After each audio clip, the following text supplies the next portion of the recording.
खुलुमबाय। दा दिनैनि बे हाबाफारिया सामार भेकेसन वार्कशप बेखौ आसाम कालचारेल एफेयार्सआ थांनाय 10 जुलाइनिफ्राय दिनै 24 जुलाइसिम खुंदों। दा दिनैहाय फोजोबनाय सान माने क्लजिं सेरेमनि।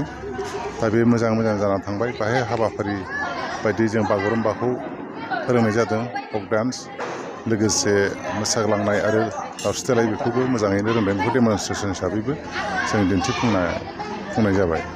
मा फोरोंनाय जादों?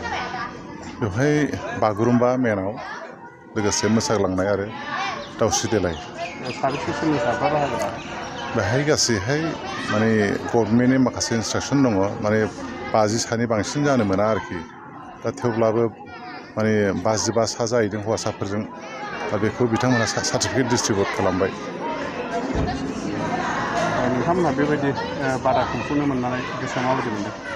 जों जोबोद गोजोननाय मोन्दों। नैबे आफलागाव हाइ स्कुल, बे दतमा एलएसि लेभेलनि बे मोनसे वार्कशपखा। दा बेवहाय जोंहा बागुरुम्बा दोरोङारि मोसानो थाखाय फोरोंनाय बे हाबाफारिखौ जों लाबाय थाखानांगौ आरो लायोबो जोङो। जोंनि रामफलबिल दख'रानि सिङाव थानाय मोनफ्रोमबो इउनिट लेभेल बा स्कुलफोराव बिदिनो जेरावबो नङाबाबो माखासे स्कुलफोराव जों फोरोंबोदों बा इउनिटफ्राव फोरोंबोदों आरोखि।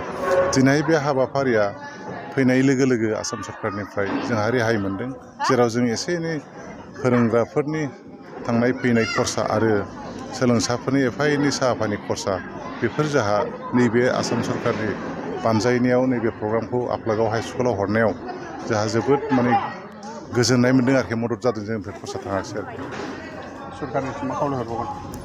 सरकारनिसिम बेफोरबायदि हाबाफारिखौ दिनैहाय अरायबो लाबाय थानांगोन। बिदिनो मोनफ्रोमबो जाथि जन'गोष्ठीनि माने हारिमुवा माने अरायबो थांनानै थानांगोन आरो जौगाखांनांगोन। लोगोसे जेनेरेसननि थाखाय जों फोरोंलांनांगोन। आसाम गभर्नमेन्टआ दा जोंनि माने फक डान्स मोसानायजों लोगोसे गुबुन जायगायाव थासारिजों गोरोबनानै बिथांमोनहा मार्शियेल आर्ट, जगा आरो ड्रामा बेफोरखौ वार्कशप खालामनाय जादों।